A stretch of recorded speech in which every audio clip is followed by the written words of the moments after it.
የመጠጥ ውሃ አቅርቦት ስራዎችን ያው በሰፊው ተቋሙ ሲሰራ ቆይቷል። የ35 እጅ ውሃ ጉድጓዶችን የማህበረሰብ ተሳትፎውን በመጨመር 28ቱን ወደ 35 ከፍ በማድረግ የ35 የእጅ ውሃ ጉድጓዶችን ገንብተን ለህብረተሰቡ አስረክበናል። ሁለት ምንጮች ነበር የታቀዱ፣ እሱንም የህብረተሰብ ተሳትፎ በመጨመር ወደ 4 ከፍ እንዲሉ በማድረግ ሌሎች በማህበረሰብ ተሳትፎ የሚሰሩ እንደ ገመድ ፓምፕ ሌሎች አነስተኛ ቴክኖሎጂ የሚባሉትን ጨምሮ ከ75 በላይ የሚሆን የውሃ ተቋማትን በዚህ በጀት ዓመት ገንብተን ለማህበረሰቡ የንጹህ መጠጥ ውሃ ተደራሽ እንዲሆን አድርገናል።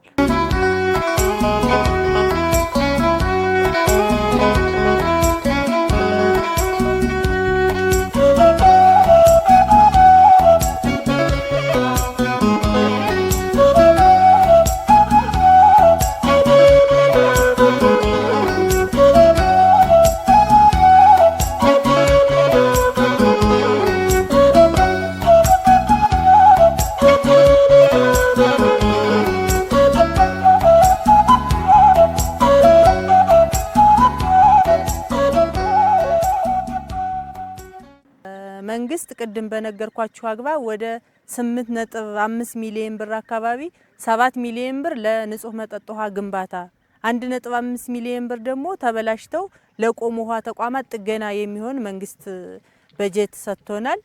ይሄንን በመያዝ ከማህበረሰቡ ደግሞ በጥሬ ገንዘብ እኛ 84,000 ነው ለመሰብሰብ ያቀደን።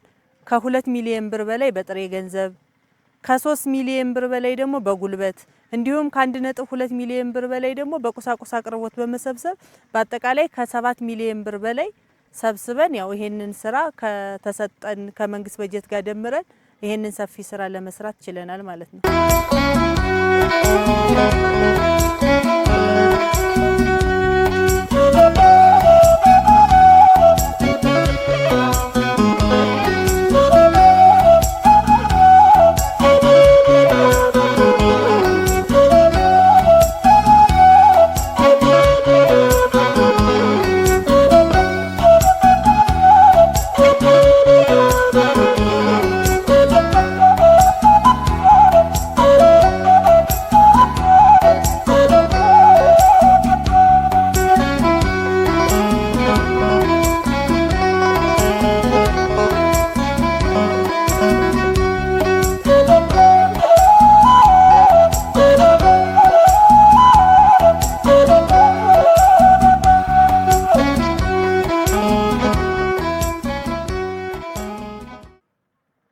ያው የመንግስት የተሰጠንን በጀትና የማህበረሰቡን ተሳትፎ በመጨመር ከህብረተሰብ ተሳትፎ ወደ 7 ሚሊዮን ብር አካባቢ ሰብስበናል።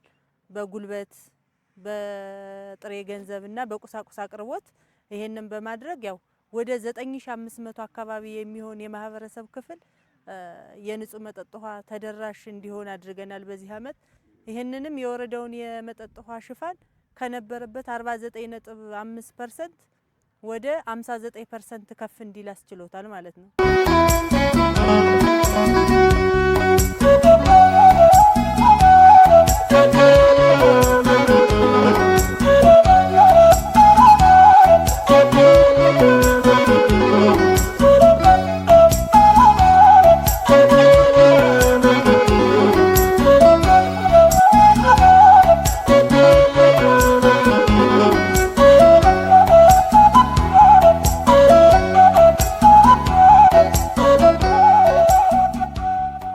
በዘላቂነት ለረጅም ጊዜ አገልግሎት እንዲሰጡና ያው የውሃ ተቋማት ብልሽት ሲገጥማቸው ከፍተኛ በሆነ ወጪ ነው የሚጠገኑት።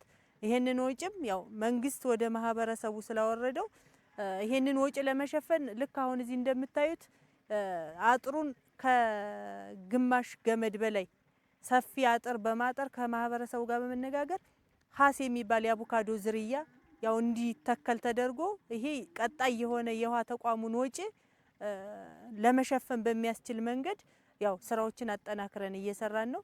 ከዛ በተረፈ ደግሞ ውሃ ተቋሙን በአጥር በመከለል በዘበኛ በር እንዲኖረው በማድረግና የማስተዳደር አቅማቸውን ከፍ እንዲል በማድረግ ለውሃ ኮሚቴዎችና ለማህበረሰቡ ስልጠና በመስጠት ያው የውሃ ተቋም አያያዛቸው የተሻለ እንዲሆን ያው ሰፊ ስራ እየተሰራ ያለ መሆኑን ለመግለጽ ነው።